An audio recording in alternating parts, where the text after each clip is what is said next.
உங்கள் முன்பு தமிழ் மொழியின் பெருமையை பற்றி கூற விளைகிறேன். பூக்கள் இருக்கும் இடத்தில் தான் வண்டுகள் இருக்கும். அதுபோல் தமிழ் இருக்கும் இடத்தில் நாம் இருப்போம். கல் தோன்றி மண் தோன்றா காலத்தே முன் தோன்றிய மூத்த குடி என்ற பொன் மொழிக்கேற்ப உலக அளவில் பழமை வாய்ந்த மொழிகளில் தமிழ் மொழியும் ஒன்று. உலகின் மூத்த மொழி நம் தமிழ் மொழி என்று நாம் வெறும் பெருமைக்காக மட்டும் சொல்லவில்லை. அதை பல சான்றுகளோடும் பல ஆவணங்களோடும் ஆணித்தரமாக சொல்கிறோம்.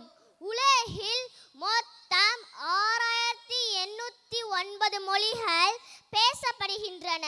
அதில் 6 மொழிதான் பொதுமொழி.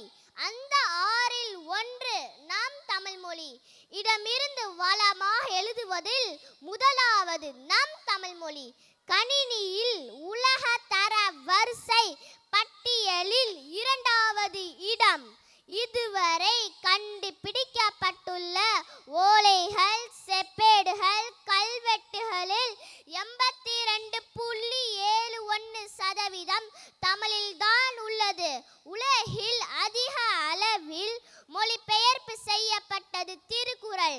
தமிழின் சங்ககால இலக்கியங்களான அகநானூறு, புறநானூறு, தொல்காப்பியம், 14 கீழ்கணக்கு நூல்கள், 14 மேல் கணக்கு நூல்கள், மூதுரை, அகத்தியம் போன்றவை நம் தமிழின் பெருமையை பறைசாற்றுகின்றன. குமரி கண்டம் ஒன்று போதும் நம் தமிழின் பெருமை உலகிற்கு கூற. ஆனால் அதுவோ கடலில் மூழ்கி அழிந்து விட்டது.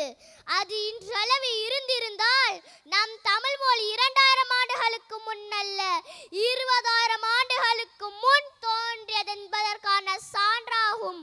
மொழிகளுக்கெல்லாம் தாய்மொழி நம் தமிழ் மொழி என்று இனி இருமாப்புடன் சொல்லுவோம். இறுதியாக ஒன்று கூறிக்கொள்ள விரும்புகிறேன். பட்டினி கிடந்து பசியால் மெலிந்து பால்பட நேர்ந்திடனும், கட்டி இழுத்து கால் கை முறித்து அங்கம் பிளந்து இழந்து துடித்திடனும், பொங்கு தமிழ் பேச மறப்பேனோ என்றார் மகாகவி பாரதியார். தமிழ் மொழி பேசுவது அவமானம் அல்ல, அதுவே நமது அடையாளம். வளரும் தலைமுறையினருக்கு நம் தமிழின் பெருமையை உணர்த்துவோம். ஜஸாக்கல்லாஹ் ஹைர். மாஷா அல்லாஹ். ஃபாஷா அரங்கமே அதிர்ந்தது. அருமையான தெளிவான பேச்சு.